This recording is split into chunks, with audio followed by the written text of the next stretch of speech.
اگر عورت کے پاس اپنا کوئی مال نہیں تو کیا اس کا حج اس کا شوہر کروائے گا؟ اگر شوہر کے پاس اتنا مال ہے کہ صرف وہ خود حج کر لے تو کیا اسے انتظار کرے اور بیوی کے لیے پیسے جمع کرے؟ جب بیوی کے پاس پیسہ نہیں ہے تو بیوی پہ حج فرض نہیں ہے، تو شوہر اپنا حج کر کے آ جائے، کوئی حرج نہیں۔ اور اگر پیسے ملنے کی توقع ہے، شوہر تھوڑا بہت حج ڈیلے بھی کر سکتا ہے 2-4 سال، کہ یار میں اکیلا کر کے آؤں گا تو میری بیگم رہ جائے گی، تو تھوڑے دن انتظار کر لیتا ہوں، اتنا پیسہ آ جائے گا کہ بیگم کو بھی کرا لوں گا۔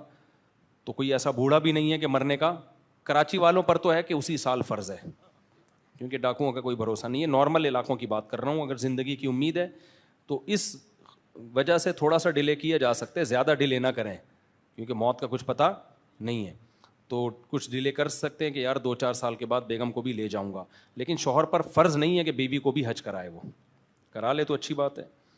اور یہ یاد رکھو، جو بیوی کے ساتھ حج پہ جاتے ہیں بہت ثواب ملتا ہے، لیکن وہاں جھگڑے بہت ہوتے ہیں، گم جاتی ہے بیوی، پھر ملنے پر بہت افسوس ہوتا ہے بعض لوگوں کو۔ آپ ایک دم سکتے میں آ گئے تھے نا کہ یار یہ تو خوشی کی بات ہے، گم جاتی، اس لیے میں نے کہا کہ ٹینشن ابھی نہیں، ٹینشن بعد میں شروع ہو رہی ہے۔ تو خیر، لیکن شریف لوگوں کو گمنے پہ بھی بہت افسوس ہوتا ہے۔ تو بہت زیادہ جھگڑے ہوتے ہیں عرفات میں، مزدلفہ میں، کیونکہ سب تبے پہ بیٹھے ہوئے ہوتے ہیں ٹینشن سے۔ 5 دن نا احرام کے بہت ٹینشن میں ہوتے ہیں، جو 5 دن ہوتے ہیں نا بہت ٹینشن ہوتی ہے۔ طلاقیں تک ہوئی ہیں وہاں پہ حج میں، کیونکہ اتنا بیوی گم گئی اور طواف میں غائب ہو گئی، تو بہت ہوتا ہے۔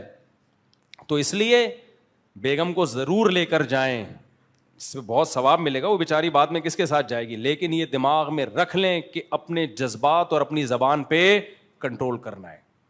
غصہ یہاں کے نکال دینا، کچھ نہ کچھ ایسا الٹا سیدھا ہوگا، آپ کی کھوپڑی گھومے گی اور آپ کا کبھی دل کرے گا میں اس کے ایک مکہ لگا دوں کھینچ کے، میں یہ کر دوں۔ لیکن فلا رفث ولا فسوق ولا جدال فی الحج، اللہ نے کہا حج میں جھگڑا نہیں ہے، کسی سے بھی نہیں ہے تو بیوی سے بھی نہیں، بس وہاں ضرب بڑا رکھو، بیگم جو مرضی الٹا سیدھا۔ بعض دفعہ خواتین کو بیچاریوں کو پتہ نہیں ہوتا، وہ طواف کرتے ہوئے کہیں شارٹ ہو گئیں۔ اب آدمی کہہ رہا ہے بھائی میرے ساتھ ساتھ رہنا، خواتین کو نہیں پتہ، تجربہ ہوتا ہے نا، وہ گھومتے گھومتے کہ میاں کا پرواہ ہی نہیں، اب میاں تلاش کر رہا ہے، سب برقعوں میں ایک جیسی ہوتی ہیں، نظر ہی نہیں آ رہی ہوتی۔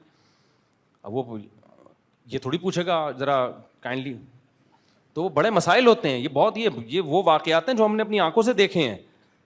اتنا رش ہوتا ہے، 1 سیکنڈ لگتا ہے غائب ہونے میں، اب آپ طواف کرو یا بیوی کو تلاش کرو، اتنی ٹینشن ہے، 2-2 گھنٹے لوگ تلاش کر رہے ہوتے ہیں، گالیاں دے رہے ہوتے ہیں، کیا یہ کیا ہو گیا، ہوٹل گم گیا۔ اور پھر وہ عرفات میں تو پھر پیدل چل چل کے عورتیں جلدی تھک جاتی ہیں، وہ پھر غصے میں ہوتی ہے، آدمی کہتے ہیں ایک تو تیرے کو میں نے حج کرایا، تجھے میں نے حج کرایا، اتنا پیسہ خرچ کیا، اوپر سے تو اسے تمیز سے بات نہیں کر رہی ہے، تو کہتی ہے کیا حج کرا کے خرید لیا ہے کیا؟ سب اپنی یہ پھڈے چل رہے ہوتے ہیں وہاں پہ، تو آدمی کہتے ہیں گم جائے۔